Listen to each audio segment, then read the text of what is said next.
Gabon's main opposition makes formal complaint against election results, declaring Ali Bongo winner of the presidential election.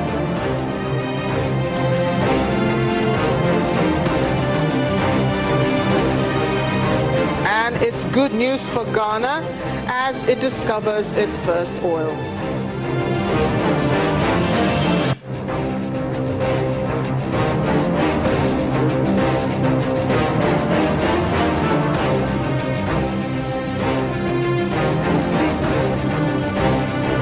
Welcome everyone, I am Amarachi Ubani. We begin with anti-government protests that never really ended in Zimbabwe and have sprung much stronger this time despite a government crackdown.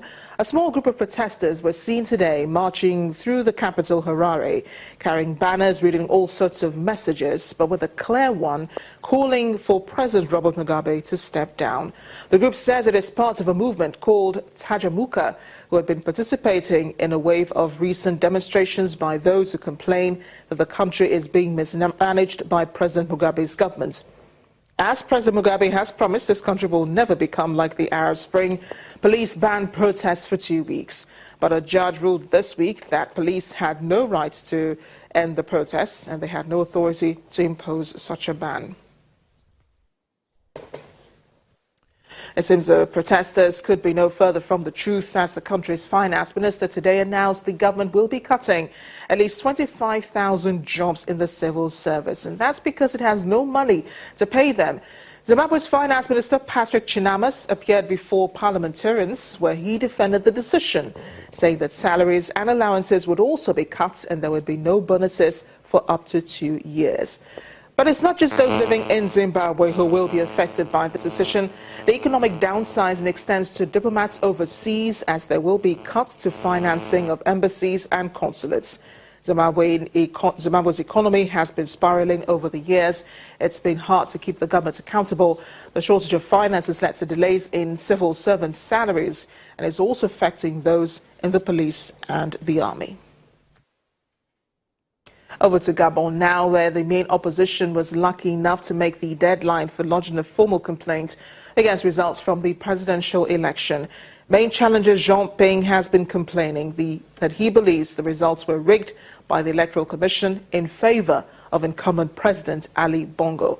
Although the margin between him and President Bongo is not much, just 6,000 votes, the main issue stems from the outcome of the votes from a major stronghold of President Bongo's, which is Haut-Ogoué, where 99.93% of people were said to have turned out to vote, plus 95 of them voted for the incumbent. The European Union has criticized the elections, claiming anomalies, but the president has also criticized the observers for overstepping their duties. Violent protests have erupted in cities across the country, with the national parliament burnt in the heat of demonstrations in Libreville. Let's get some perspective on this. Legal practitioner Chukwemeka Eze joins me now. Ms. Eze, thank you so much for joining us on Network Africa. Thank you. What's the possibility that there could be a different outcome to the main opposition's formal complaint? I don't think there will be a different outcome from what we had in 2002. The same scenario we found in 2002, and Ali Bongo had his way. Ali Bongo knew that something like this may happen, and he had influenced the appointment of all the judges of this constitutional court. So that is why Xi Jinping was reluctant to go to this court. I think he was pressured by the international community to go to this court. So the Ali Bongo most likely will not. He's happy that Jinping has gone to this court, and I'm very sure the court will resolve the matter in favor of Ali Bongo. It's not often that we've ever heard an incumbent president's win being overturned by the courts in Africa. Could it happen this time, perhaps, if there is enough evidence to prove that Ali Bongo did not win? In any case, he has made a simple request that there should be a recount. So basically, I don't see the court granting that order. The Constitutional Court trying to grant that order will upset the apple cart. I don't see any, there has never been any constitutional court in French-speaking country of any part of Africa that has upon an election that has been declared in favor of an incumbent. So for the Constitutional Court in Gabon to do otherwise, we'll be making history. And I don't think the Constitutional Court in Gabon is in a hurry to make history. President Bongo did say that the observers overstepped their duties, the EU observers who said there were anomalies in the elections. What do you think? I think Ali Bongo is just crying foul. But that is what is expected. How did they exceed their duties? I accuse them of engaging in election control and not in election observation. Somebody that observes has to take a position on the matter. And the matter is clear. I don't think they exceeded their brief. They are on all fours with majority of the people that election was won by Jinping. And if Ali Bongo has nothing to hide, he should allow for a recount, especially in Otogwe, that it has been his family kingdom for about 49 years. So I think Ali Bongo will definitely have his way at the end of the day, notwithstanding the intervention of the international community. I know really that Jinping didn't want to go to this court. Jinping doesn't have confidence in this court. But the resignation of the Justice Minister of Gabon has thrown a spanner in the works as it affects Ali Bongo. And let's see how it plays out at the end of the day, by the time the Constitutional Court will decide the matter against Jinping. The elections in Ghana are just a few weeks away. What's a lesson we can take away from what's happening in Gabon now? Ghana has a different election scenario, election environment, and Ghana has a more favorable history of elections.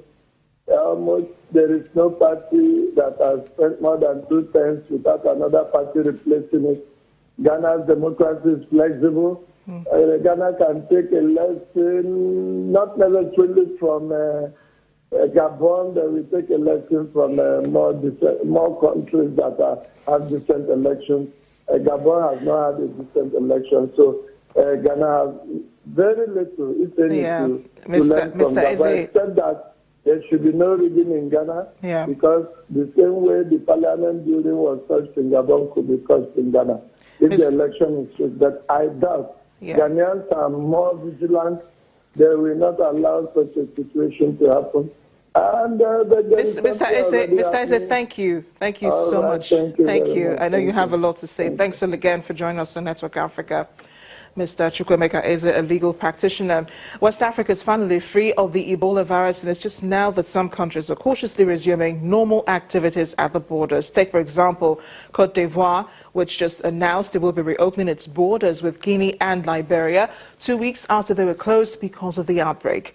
The Ivorian Health Minister Raymond Goudou-Koff said the two countries have not recorded a case of Ebola transmission since last June, and for this reason, I'm quoting here, we're also suspending the special arrivals terminal created in Abidjan for flights coming from high-risk countries.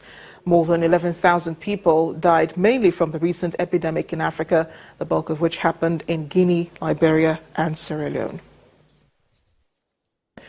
Ethiopia's Olympic marathon silver medalist Feyisa Lilesa is a hero of some sort. He's arrived in the United States following 3 weeks of seeking asylum, saying he was afraid for his life if he returned to his home country. In fact, said he could be put in prison or given a life sentence. Feyisa stayed in Brazil after the Olympics, after winning his medal on the last day of the Games on August 21st. He refused to go home with the rest of the Ethiopian team. The government had said he would be welcomed as a hero. He's now in Washington after being granted an expedited visa.